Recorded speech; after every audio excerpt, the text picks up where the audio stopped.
According to the United States Surgeon General, we're currently facing a loneliness crisis. Nearly 1 out of every 4 adults says they feel completely cut off, disconnected, and alone. But you made a different choice. You saw their name pop up on your phone, Dom, and chose silence. Not today, not anymore. And here's the part no one really talks about. You don't feel lonely. You don't feel damaged. If anything, you feel calmer than ever before. So when did that change happen? When did you become the person who walks away and doesn't turn back? Because you weren't always like this. There was a time when you were the dependable one, the friend answering calls at 2 a.m., the family member trying to keep everyone together, the partner carrying everyone else's emotional weight. You were the one people ran to when things fell apart. And every time you showed up, you heard the same problems on repeat, gave the same advice over and over. Watch them ignore it, then return again, until one day, something inside you shifted. You didn't answer the call, and surprisingly, Bussa, nothing collapsed. Everything just became quieter. That moment, it wasn't weakness, it was your brain doing exactly what it's designed to do. Psychology actually explains this. Dr. Stephen Porges introduced something called the polyvagal theory. Your nervous system operates in different states, and one of them exists purely for protection. When you've been emotionally drained too many times, when people take more than they give, your brain doesn't wait for approval. It flips a switch. You move out of connection mode and into what researchers call the dorsal vagal state. In simple terms, you shut down, pull back, conserve energy. Not because you're broken, but because your system is protecting you. Your energy isn't unlimited, and your body knows that. But here's the deeper question. When did your brain start seeing people as a threat? For many, the answer goes way back. Maybe you learned to read the room before you even learned to read books. You studied your parents' expressions the moment they walked in. You noticed how one mood could change the entire atmosphere. Psychologist Murray Bowen called this emotional cutoff.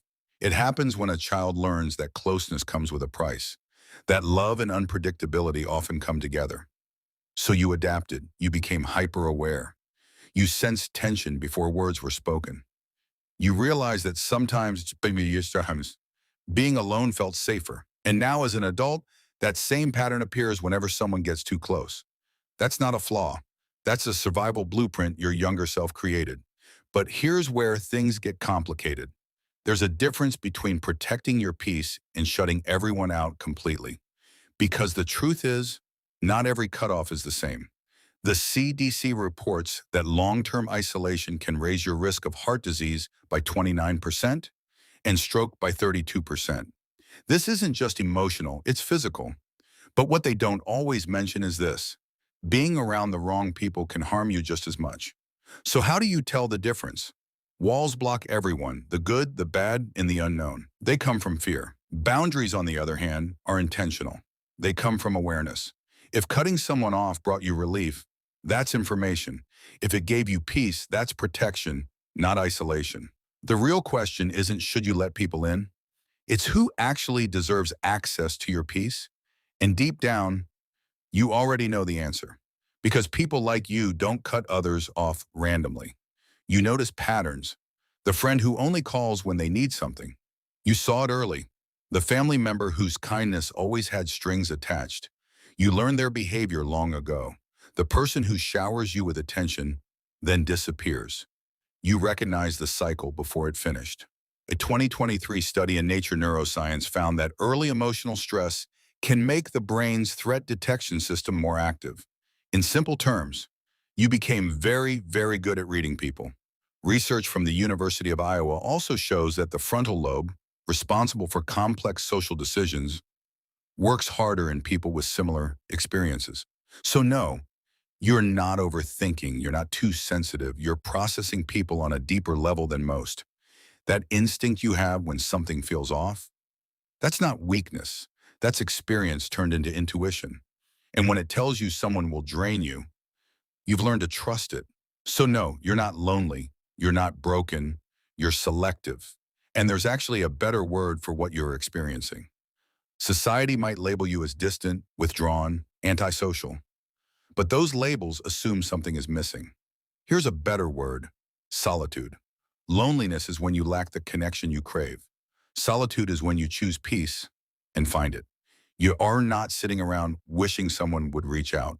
You're sitting in your own space, finally hearing yourself clearly. The silence doesn't feel empty. It feels like relief.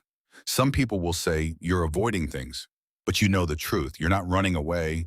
You're moving towards something, peace, clarity, stability, a version of yourself that doesn't exist in chaos. That's not isolation. That's a safe space you built for yourself.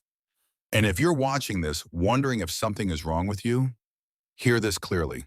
There's nothing wrong with you. You're not cold. You're not heartless. You're not incapable of connection. You simply learned through experience that not everyone deserves your energy. And instead of becoming bitter, you became careful. You chose peace over chaos, calm over constant noise. And that choice, it's one of the strongest things a person can make quietly. So where do you go from here? It's simpler than it seems. A 75-year study from Harvard found that happiness isn't about how many people are in your life. It's about having the right ones. So if your circle is small, but filled with people who truly understand you, you're not doing life wrong, you're doing it right. And if this felt like something you needed to hear, just know you're not the only one. Protect your peace.